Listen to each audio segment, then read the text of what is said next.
that coming in under budget could actually be a bad thing? Yeah, I know, it sounds kind of crazy, but the answer to this little puzzle is a concept called target costing, and we're going to break down what it is and, more importantly, why it's so crucial for figuring out if your team is really succeeding. All right, picture this. Your team's project report lands on your desk. You open it up and the numbers look great. You came in under budget. I mean, the first instinct is to celebrate, right? High fives all around. But maybe hold off on popping the champagne just yet.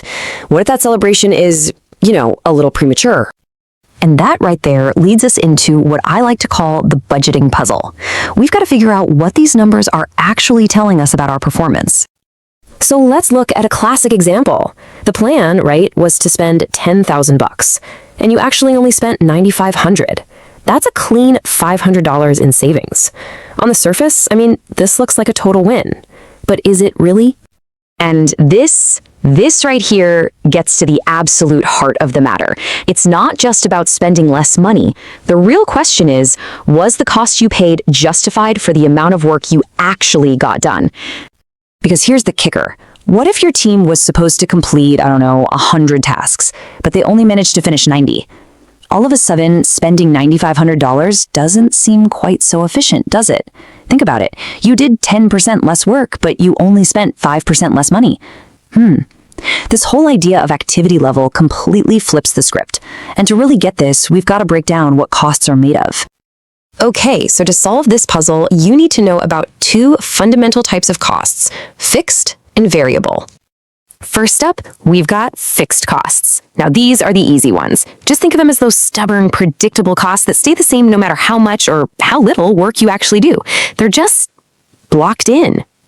For instance, think about the rent you pay for your office space. It doesn't matter if you have one person in there or 100, that rent check is the same every month. Same thing goes for your insurance payments or the base salaries of your full-time staff. These costs are just constant, period. All right, so on the flip side, we have what are called variable costs. Now, these are the ones that are directly tied to how busy you are. They pretty much dance to the beat of your workload. When you do more, they go up. When you do less, they go down. Just think about things like your electricity bill, right? Or the maintenance on your machines, or even the raw materials you use to make something. It's simple. The more stuff you make, the more of those things you're going to use. And if you slow down production, well, those costs should drop right along with it. So it really just boils down to this simple little equation, your fixed costs plus your variable costs. That gives you your total costs. I know, it sounds super basic, but trust me, understanding this little formula is the absolute key to unlocking a way more powerful method of measuring performance. And that, my friends, brings us to the hero of our story, calculating the target cost. This is how we get that true, flexible, dynamic picture of our spending that we've been looking for. See, here's the big idea. Instead of just comparing what you spent to that rigid, static plan you made at the beginning, you should be comparing it to a flexible, dynamic target, a target that actually adjusts based on the work you really did. So how do you actually do it? Well, it's a pretty straightforward three-step process. Okay, step 1, you start with your planned fixed costs. Remember, those don't change. Step 2, you take your planned variable costs and adjust them based on your actual activity. So if you only did 90% of the planned work, you take 90% of your planned variable costs. Simple enough? And finally, step 3, you just add those two numbers together. And boom, right there. That is your target cost. Okay, now for the really cool part, the big payoff. Let's see what happens when we use this new, much smarter number to actually evaluate our performance. All right, here's the old way of looking at it. Remember this? Planned costs of 10 grand, actual costs of 9,500. The story it tells is simple, and it's happy. Hey, we saved $500. But now look at this. After we do our new calculation, we find out the target cost for the work we actually did was only $9,000. So when we compare our actual costs of $9,500 to that target, the whole story just flips on its head. We're actually $500 over target. Yeah, that celebration was definitely premature. And that difference, that $500 gap between what we should have spent and what we actually spent, it has a name. It's called the variance. And honestly, finding this variance is the entire point of the exercise. Because here's the thing, knowing your variance isn't about pointing fingers or placing blame. Not at all. It's about getting smarter.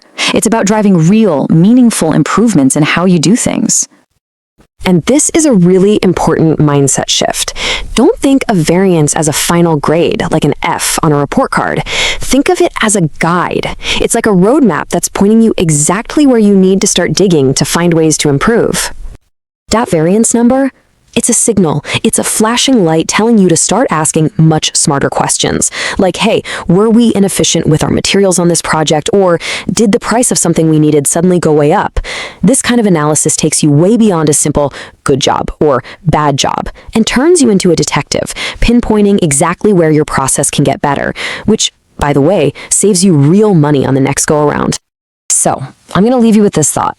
The very next time you look at a budget report, I want you to resist the urge to just look at the bottom line. Don't just accept the surface-level savings.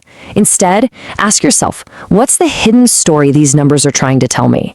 Because by digging just a little deeper with target costing, you're going to uncover the insights you need to turn what looks like good performance into performance that is genuinely great. You ever look at something, anything,